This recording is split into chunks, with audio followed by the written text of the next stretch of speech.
Hi, everyone. Welcome to Mini Scroll, the daily internet culture podcast bringing you the biggest stories from social media, the creator economy, and the digital space every Monday through Thursday. I'm your host, Lauren Meisner, the founder of the youth digital media brand Centennial World. Welcome back to Mini Scroll, everyone. Happy Monday. We are about to get another storm. I swear I brought like Sydney's winter weather with me to Canada. The weather has been so crap since I got here, and it's crap again today. So hopefully the lighting's okay if you guys are watching on YouTube, but if not, maybe just listen. All right, so let's just get into the stories. I have 3 stories for you guys. The first is just a quick little one, a fun little one, because Emma Chamberlain has been named co-CEO of her brand, Chamberlain Coffee. So after 5 years of being co-founder and chief creative officer, Emma is stepping into role as CEO of her coffee brand, Chamberlain Coffee. Okay, so Emma will be co-CEO with a man named Gustav Hossi, and they together will be replacing Chamberlain Coffee's previous, or I guess like current, but soon to be previous CEO, Christopher Gallant, who was in the role since 2021. Quote, "When the company was founded, I was aware that I had a lot to learn before I could step into the position I am in today," she said.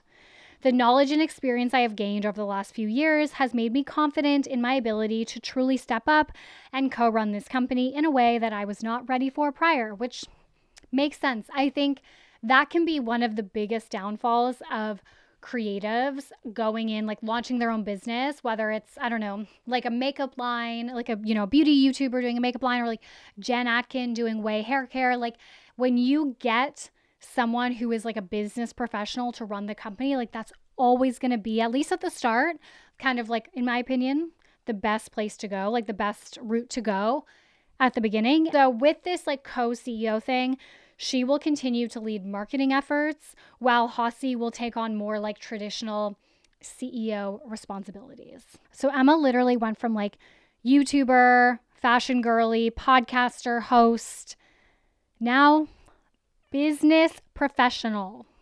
Love this for her. Okay, the next story that I have is I need to talk about how Lancôme's latest influencer campaign is making waves all over TikTok for its really meta approach. And I promise this segment, this story is not part of that. I wish it was. It is not. This is just me dissecting it. Okay, so Lancôme recently partnered with Paige DeSorbo and Hannah Berner of Summer House / Giggly Squad fame. You know, I'm a Bravo girly, so I love this. I love the Bravo girlies making it mainstream. So to launch their new Hypnos Drama Mascara, they utilized so many different types of media and different creators, and Paige and Hannah were kind of like central to it. And it seems like the theme of the campaign was drama, because drama's in the name of the mascara.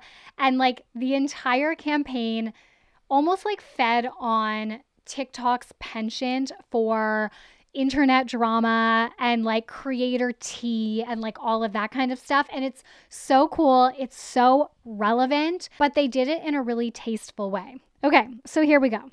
Paige and Hannah, they were starring in this Lancôme campaign, and it was shot at Ulta, and it involved them kind of getting like quote unquote caught gossiping by TikTok beauty reviewers, the Lipstick Lesbians. Then the Lancôme team quote unquote leaked a behind the scenes clip of them from far away, like gossiping.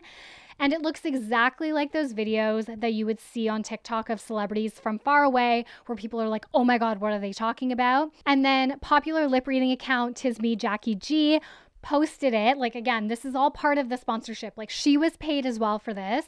Posted it as if it was one of her organic lip reading videos where she was like, Paige and Hannah have been spotted gossiping. It seems like they were gossiping during this Lancôme shoot. Let me see what they say. And then she like dissects what they were saying. Hannah Berner and Paige DeSorbo were seen in the Lancôme aisle at Ulta in what appears to be a little gossip sesh while a Lancôme partnership was being filmed. Here's what I'm seeing. Dude, like I'm shaking. I'm speechless, and I'm never speechless. You could have told me sooner. Are you shading me? Oh, that was really bratty.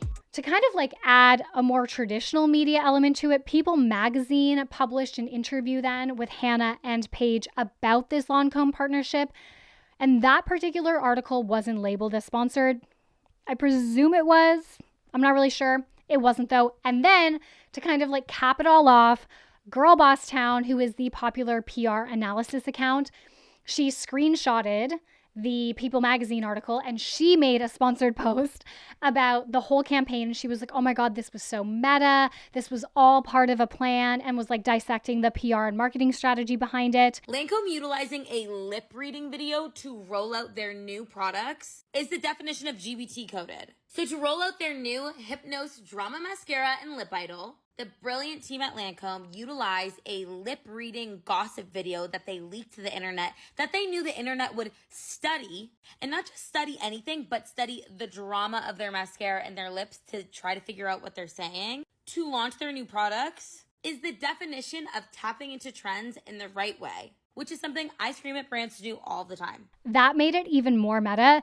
People were in the comments like, this is like an episode of Black Mirror, but it worked. It was so cool. Everyone's talking about it. And I just think it was cool to see kind of like a more legacy brand take a really creative, internet-focused, like Gen Z, youth-focused approach and create this like web of marketing based on the zeitgeist. Like they just hit the nail on the head. Okay, and the last story that I have for you guys is I need to break down for you guys everything that's going on between Sedona and Liv on TikTok, the Who the Fuck Did I Take to Mexico series. Okay, so if none of those words make sense to you, just keep listening. So TikToker Liv Stabili released a multi-part series over the weekend called Who the Fuck Did I Take to Mexico, which is obviously like, you know, a play on Who the Fuck Did I Marry, Who the Fuck Did I Date, those very popular series right now. In this series, she talks about how she took a trip to Mexico with her girlfriend at the time, who is American basketball star Sedona Prince. Sedona and Liv were really popular on lesbian TikTok, and Sedona actually made a name for herself before she was dating Liv. Sedona was dating influencer Riley McGlue back in 2022, and there was a lot of drama when they split. Sedona reportedly cheated on Riley. She admitted to cheating eventually, and then she was allegedly planning to sue Riley for defamation after the internet turned on her. However, there has been no update on this lawsuit, so I'm not sure if that was just rumors or what's going on with that. But anyways, she doesn't have a great reputation to begin with on this side of the internet, and now it is even worse. So Sedona and Liv were dating, obviously, and then a few days ago, Liv released this giant series where she claims that Sedona mistreated her on this trip to Mexico that Liv allegedly paid for. Liv started off by explaining how Sedona has a bad temper in the mornings, and this is paraphrasing, but she said things were kind of off to a bad start because Liv accidentally spilled beer on Sedona's leg, like on her jeans or something, pants, when they were like on the plane on the way there.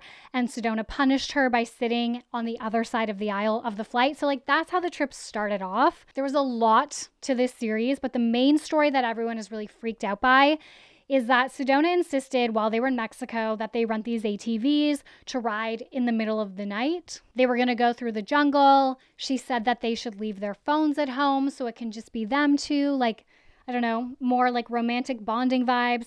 Middle of the night, pitch black. So Liv explains how they're like going through, they're on these ATVs, it's really dark. She's kind of getting scared, so she suggests that they come back in the morning. She's not answering me. She's just going and going faster. We're now past the arch and it's pitch black and it's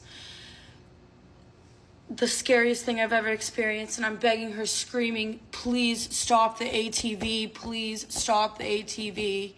And she stops it as hard as she can, shoves me to the ground, looks me dead in my eyes, and then takes off and leaves me in the pitch fucking black.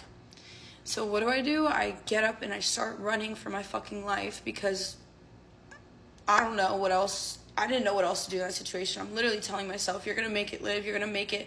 All I can hear are the sounds of my footsteps on the fucking ground because you can't hear anything else. It's pitch black jungle. I see her headlights coming back.